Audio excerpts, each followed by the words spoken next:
Hello everyone.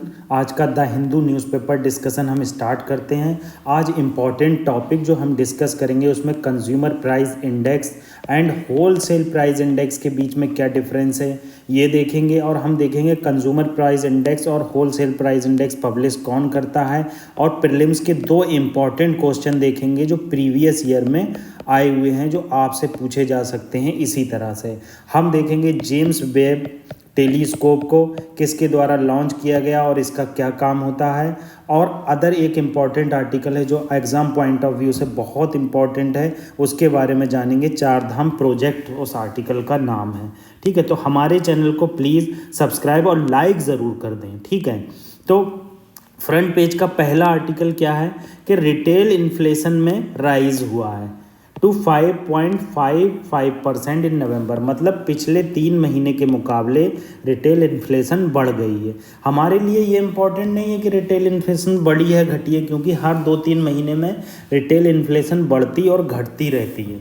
तो हमारे लिए इम्पॉर्टेंट है कि रिटेल इन्फ्लेशन किस तरह से वर्क करती है और इसमें क्या इसकी क्रोनोलॉजी होती है। देखो, हम पहले देख लेते हैं होलसेल प्राइस इंडेक्स क्या होती है, फिर देखेंगे कंज्यूमर प्राइस इंडेक्स क्या होती है, देन दोनों का डिफरेंस देखेंगे। तो देखो, होलसेल प्राइस इंडेक्स क्या होती है, जो चेंजेस आते हैं प्राइस ऑफ गुड्स जो सोल्ड किए जाते हैं बल्क में, मतलब किसी बिजनेसेस के द्वारा या बिजनेसमैन के द्वारा बहुत सारे गुड्स जो है वो बल्क में सेल किए जाते हैं। उन जो सेल किए जाते हैं बल्क में, उसमें जो चेंजेस आता है उसे होलसेल प्राइस इंडेक्स कहते हैं। मतलब मान लो किसी बिजनेस के द्वारा शिप से रिलेटेड बहुत सारी चीज़ों को बेचा जा रहा है, ये उसकी बकेट है। शिप में जो लगने वाले इक्विपमेंट हैं बहुत ज़्यादा इंडस्ट्री में यूज़ होते हैं।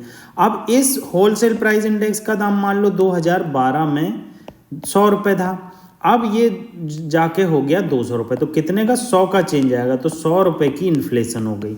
That is called wholesale price index. You should know about what the product is come into wholesale price index and consumer price index. देखो, होलसेल प्राइस इंडेक्स में कभी भी आपको सर्विसेज देखने को नहीं मिलेंगी। मेन डिफरेंस में यही आता है कि wholesale price index manufacturing product को इंक्लूड करता है, जबकि कंज्यूमर प्राइस इंडेक्स मैन्युफैक्चरिंग और फूड से रिलेटेड प्रोडक्ट को इंक्लूड करता है, और अदर आर्टिकल सर्विसेज को इंक्लूड करता है। आप सर्विसेज जान लो क्या होती हैं। देखो, कोई एजुकेटर है या टीचर है या कोई ट्यूशन देने वाला है, जैसे मैं आपको ट्यूशन दे रहा हूँ या आपको न्यूज़पेपर पढ़ा रहा हूँ, ये सर्विसेज है। तो सर्विसेज में कितना चेंज आता है, सर्विसेज के प्राइस में कितना चेंज आता है, ये सब होलसेल प्राइस इंडेक्स में नहीं इंक्लूड होता है, ये कंज्यूमर प्राइस इंडेक्स में इंक्लूड होता है। तो होलसेल प्राइस इंडेक्स जो है पब्लिश की जाती है ऑफिस ऑफ इकोनॉमिक एडवाइज़र के द्वारा।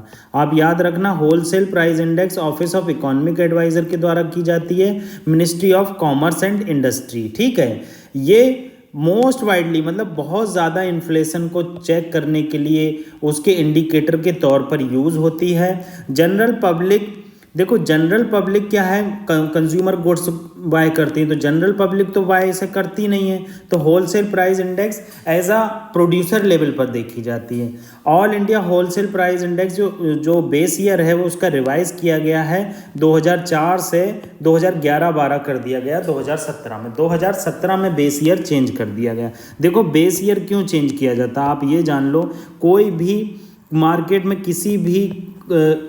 किसी भी चीज़ का दाम 100 रुपये था बेस ईयर में 2011 और 12 में, अब उसका दाम 2023 में 250 रुपये हो गया, तो 150 रुपये की बढ़ोतरी हुई। तो इसी तरह हम बेस ईयर से आकलन करके देखते हैं किसी भी प्राइस में किस तरह की चेंजेस आ रहे हैं, और वही चेंजेस बताते हैं कि हमारा प्रोडक्शन बढ़ रहा है या इन्फ्लेशन बढ़ रही है। अगर प्रोडक्शन बढ़ रहा है तो हम एक्सपोर्ट भी ज़्यादा कर रहे हैं, हम कंज्यूम भी ज़्यादा कर रहे हैं और हमारी इकोनॉमी ग्रोथ कर रही है।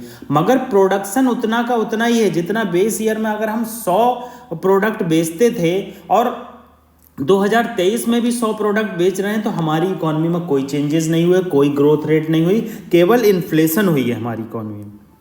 कंज्यूमर प्राइस इंडेक्स क्या होता है? देखो, कंज्यूमर प्राइस इंडेक्स क्या करता है, कंज्यूमर लेवल पर जो चीज़ प्रोडक्ट कंज्यूम किए जाते हैं, जो सर्विसेज कंज्यूम की जाती हैं, सर्विसेज जैसे एजुकेशन, इलेक्ट्रॉनिक्स, मीडिया, ये सब जो कंज्यूम की जाती है उसे हम कंज्यूमर प्राइस इंडेक्स कहते हैं। इसे एनएसओ के द्वारा पब्लिश किया जाता है।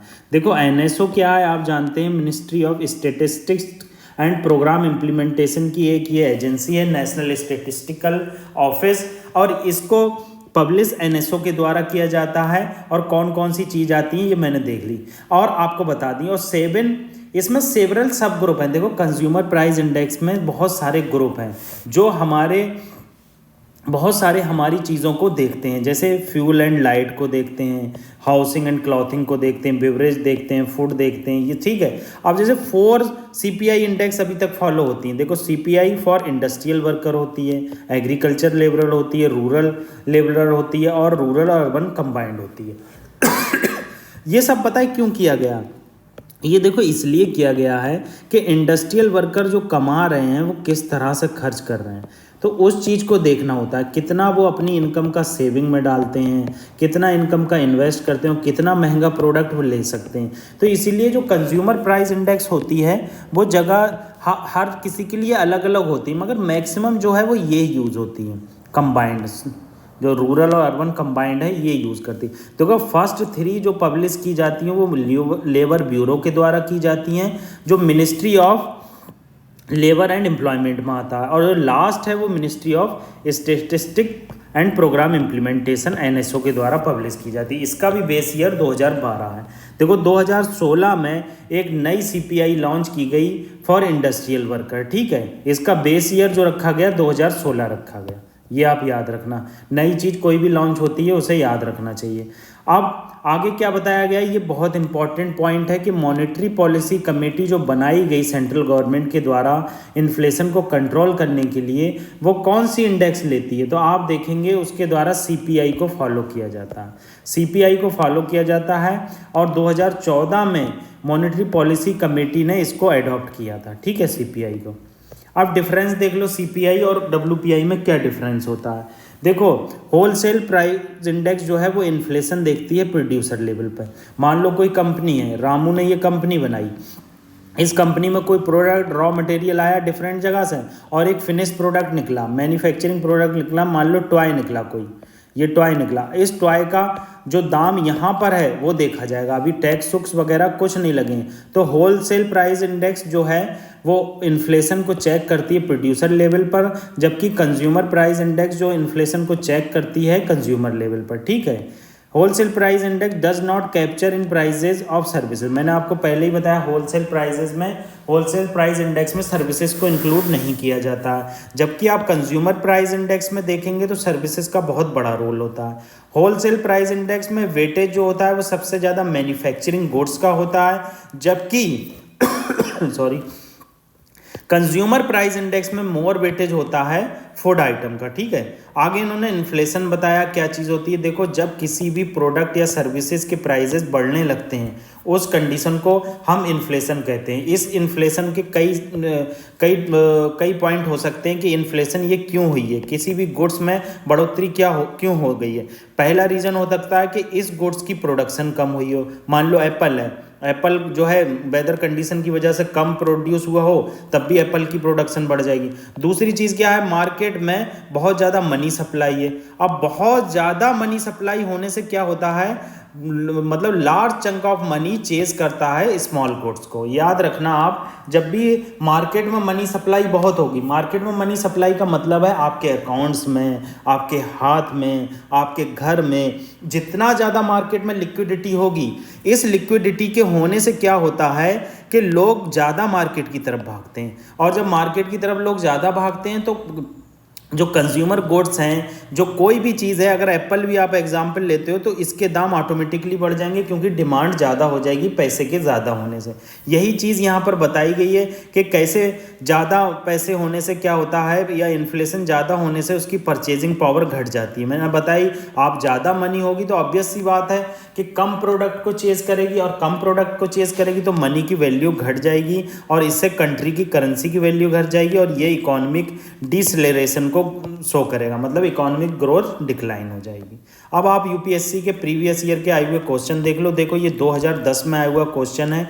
इस क्वेश्चन में क्या बताया गया है? पहला क्या, wholesale price index in India is available on a monthly basis. बिल्कुल गलत है, ये मंथली बेसिस पे नहीं होता, हम ऊपर पढ़ चुके। Consumer price index for industrial worker, the wholesale price index give less weightage to food article. बिल्कुल सही है, तो दूसरा इसमें सही हो गया, ये हमने ऊपर पढ़ा है। अगला क्वेश्चन देख लो, weightage of food in consumer price index is higher than the weightage of wholesale price index. बिल्कुल सही है, आपने ऊपर ही पढ़ा है कि फूड का जो कंज्यूमर प्राइस इंडेक्स में कंट्रीब्यूशन होता है वो बहुत ज़्यादा होता है। Wholesale price index does not capture changes in prices of services. ऊपरी पढ़ चुके हम, सीपीआई में होता है, बहुत फोर्स दे के मैंने कहा आपको। Reserve bank of India has now adopted, ये भी गलत है, हम पढ़ चुके हैं कि रिजर्व बैंक ऑफ इंडिया ने मॉनेटरी पॉलिसी कमेटी के लिए होलसेल प्राइस इंडेक्स को अडॉप्ट नहीं किया है, इन्होंने अडॉप्ट किया है कंज्यूमर प्राइस इंडेक्स को। देख लो, पहला दूसरा सही हो गया। तो इस तरह से हमने ये कंज्यूमर प्राइस इंडेक्स और होलसेल प्राइस इंडेक्स से related A to Z discuss किया। आपको कोई भी प्रॉब्लम नहीं होगी, मैं गारंटी लेता हूँ। अगर आप इसको सही से पढ़ लेते हैं तो आपको कोई भी किसी भी तरह की दिक्कत नहीं आएगी। देखो दूसरा आर्टिकल क्या है कि लोकसभा ने एक बिल पास किया है वुमेन रिजर्वेशन से रिलेटेड जम्मू कश्मीर और पौंडीचेरी में। देखो 106 कॉन्स्टिट्यूशनल अमेंडमेंट हुआ। इस अमेंडमेंट के अंडर क्या हुआ, वुमेन को रिजर्वेशन 30%, 33% रिजर्वेशन दिया गया लोकसभा की सीट के लिए, जो जम्मू कश्मीर तक पहुंचा हुआ नहीं था, और पौंडीचेरी के लिए, क्योंकि जम्मू एंड कश्मीर के जो लॉ हैं अभी तक अलग बनते आए थे। धीरे धीरे इंडिया में से शामिल कर लिया जाएगा। मतलब इंडिया में शामिल करने का मतलब ये है कि स्पेशल स्टेटस रिमूव हो जाएगा। जो law all over India apply होंगे वही जम्मू एंड कश्मीर में होंगे, तो धीरे धीरे नए लॉ बनाने की ज़रूरत नहीं पड़ेगी। अगला आर्टिकल जो रिलेटेड है वो हमारा सिल्क कायरा टनल की से है।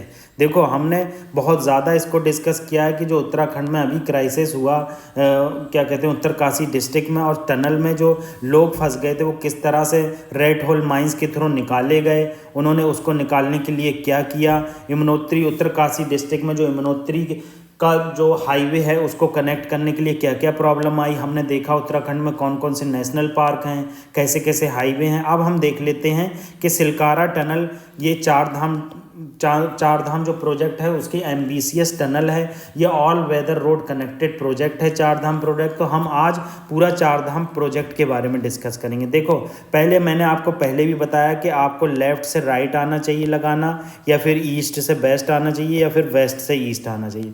अगर आप ईस्ट से वेस्ट देखते हैं तो यमुनोत्री सबसे ईस्ट में पड़ेगा, और पिथौरागढ़ या फिर कह लो बद्रीनाथ सबसे वेस्ट वो ईस्ट में पड़ेगा, और यमुनोत्री वेस्ट में पड़ेगा। ठीक है, तो ये वेस्ट से ईस्ट हो गया और ये हो गया ईस्ट से वेस्ट। ठीक है, अब यमुनोत्री के बाद गंगोत्री आता है, देन केदारनाथ, देन बद्रीनाथ। आपको ऐसे याद रखना है क्रोनोलॉजी। ठीक है, ये चीज़ मैंने आपको पहले भी बताई है, यमुनोत्री, गंगोत्री, केदारनाथ, बद्रीनाथ। अब चार धाम प्रोजेक्ट के बारे में थोड़ा सा जान लेते हैं। देखो चार धाम प्रोजेक्ट क्या है, all weather road connectivity project है। इसमें जो चार धाम है हमारे हिंदू रिलीजियन के सेक्रेट, वो उन हिंदू रिलीजियन के सेक्रेट साइट्स को कनेक्ट करेगा, जैसे बद्रीनाथ, केदारनाथ, गंगोत्री, यमुनोत्री। देखो इन्होंने ईस्ट से वेस्ट में लगाया। देखो इन्होंने, देखो बद्रीनाथ, केदारनाथ, गंगोत्री, यमुनोत्री। ये जो न्यूज़पेपर में आते हैं आर्टिकल, वो भी उनके द्वारा भी बहुत सिस्टमेटिक वे में आर्टिकल को यूज़ किया जाता है। ऑलमोस्ट 900 किलोमीटर का ये प्रोजेक्ट है, चार धाम प्रोजेक्ट, जो टनकपुर और पिथौरागढ़ की स्ट्रेच है। नेशनल हाईवे 125 है, इससे कनेक्ट करेगा। ठीक है, रोल ऑफ नेशनल सिक्योरिटी में क्या क्या रोल होगा, ये इंडिया चाइना के बॉर्डर तक कनेक्ट करेगा, और हमारी कैंप जो हैं देहरादून और मेरठ में जो स्थित कैंप हैं उनसे कनेक्टिविटी बढ़ाएगा। इम्प्लीमेंटिंग एजेंसी बहुत सारी हैं। देखो Uttarakhand state public work department है, बॉर्डर रोड ऑर्गेनाइजेशन है, national highway and infrastructure development corporation है। National highway infrastructure development corporation is fully owned by company ministry of road transport and highway है। मतलब जो national highway and infrastructure development corporation limited है, ये जो owned की जाती है, ये मिनिस्ट्री ऑफ रोड ट्रांसपोर्ट और हाईवे के द्वारा की जाती है। अगला आर्टिकल जेम्स वेब टेलीस्कोप से रिलेटेड। देखो जेम्स वेब टेलीस्कोप और हबल स्पेस टेलीस्कोप में क्या डिफरेंस था। देखो ये रहा जेम्स वेब स्पेस टेलीस्कोप और हबल स्पेस टेलीस्कोप। इसमें क्या मेन डिफरेंस क्या था, ये जो है बहुत ओल्डेस्ट गैलेक्सी को रीड कर रहा है, मतलब हबल से भी ज़्यादा। और हबल भी बहुत सक्सेसफुल प्रोजेक्ट था, मगर ये in comparison to James Webb से कम ओल्डर को डिटेक्ट कर रहा था। ठीक है, अभी क्या हुआ है, जेम्स वेब टेलीस्कोप ने कुछ गैसेस को डिटेक्ट किया है जब अर्ली स्टेज में या टीन एज में गैलेक्सी फॉर्म होती है। ठीक है, और इसमें क्या होता है, जब अर्ली स्टेज में गैलेक्सी फॉर्म होती है तो टेम्परेचर भी बहुत ज़्यादा होता है, 13,350 डिग्री सेल्सियस। और जो अब गैलेक्सी उनकी तुलना में इतना ज़्यादा होता है, मतलब अगर यहाँ पर 1 डिग्री है तो वहाँ पर 13,000 डिग्री। जेम्स वेब टेलीस्कोप ने ऑपरेशन लास्ट ईयर स्टार्ट किया था और ये डिस्कस करेगा अर्लीस्ट गैलेक्सी को कि कैसे फॉर्म होती हैं, कैसे वो हम तक पहुंचती हैं। देखो मेन डिफरेंस यहाँ बताया है जेम्स वेब टेलीस्कोप और हबल स्पेस टेलीस्कोप में क्या डिफरेंस है। देखो लोकेशन क्या है, जबकि जेम्स वेब टेलीस्कोप की लोकेशन 1.5 मिलियन किलोमीटर अवे है अर्थ से, जबकि हबल टेलीस्कोप की लोकेशन 570 किलोमीटर दूर थी। मिशन ऑब्जेक्टिव क्या है, जेम्स वेब स्पेस टेलीस्कोप देखेगा 13.5 billion years and watch birth of new Galaxy, मतलब इतनी पुरानी गैलेक्सी को देखा जाएगा और जो नई गैलेक्सी फॉर्म हो रही है उसको देखा जाएगा। जबकि हबल टेलीस्कोप देखता था 12.5 बिलियन ईयर्स को और यंग गैलेक्सीज के बारे में जानने की कोशिश करता था। वेवलेंथ क्या है, जेम्स वेब टेलीस्कोप की वेवलेंथ नियर इंफ्रारेड में देख रहा है और मिड इंफ्रारेड में, जबकि हबल स्पेस टेलीस्कोप अल्ट्रावायलेट में भी देखता था, विजिबल में भी देखता था और नियर इंफ्रारेड में भी देखता था। ठीक है, अब जेम्स वेब टेलीस्कोप में सबसे इंपॉर्टेंट पॉइंट पहले ये आता है, इसको किसके कोलैबोरेशन में लॉन्च किया गया है। इसमें जो कोलैबोरेशन है नासा का, यूरोपियन स्पेस एजेंसी का और कनेडियन स्पेस एजेंसी का साथ लिया गया। ये यूज़ करेगा इंफ्रारेड लाइट को, हम अपनी नंगी आंखों से इंफ्रारेड लाइट में नहीं देख सकते और स्टडी नहीं कर सकते, जबकि ये इंफ्रारेड लाइट में स्टडी करेगा तो जो कॉस्मिक हिस्ट्री है उसे ईजिली डिटेक्ट करेगा। एस्ट्रोनॉमी और कॉस्मोलॉजी से रिलेटेड हमें फैक्ट प्रोवाइड करेगा, अंडरस्टैंड करेगा यूनिवर्स का ओरिजिन कैसे हुआ, कैसे सोलर सिस्टम हमारा बना और कैसे प्लेनेट इतनी दूर पर स्टेबल रहते हैं। एनालाइज करेगा एक्सोप्लैनेट को। आपको एक्सोप्लैनेट के बारे में बता देना चाहता हूँ, जो हमारी मिल्की वे गैलेक्सी है इसके बाहर जो प्लेनेट हैं उसको हम एक्सोप्लैनेट कहते हैं, मतलब एक्सो मतलब बाहर। तो हमारी मिल्की गैलेक्सी में जो वीनस, नेपच्यून और अर्थ और मार्स ये वगैरह हैं, इनसे हटकर अदर गैलेक्सी को डिस्कस करना और उनके ग्रह को डिस्कस करना ही हम उसे क्या कहते हैं, एक्सोप्लैनेट की स्टडी कहते हैं। तो आज ये इंपॉर्टेंट हमने आर्टिकल डिस्कस किए। अगर आपको कोई भी दिक्कत है तो मेरे आपसे गुजारिश है, आप हमें कमेंट बॉक्स में कमेंट के थ्रू पूछ सकते हैं। मैं आपसे अपनी आईडी टेलीग्राम की डायरेक्ट आईडी शेयर कर देता हूँ, @WASIH34। आप डायरेक्टली मुझे टेलीग्राम पर यहाँ पर कांटेक्ट कर सकते हैं।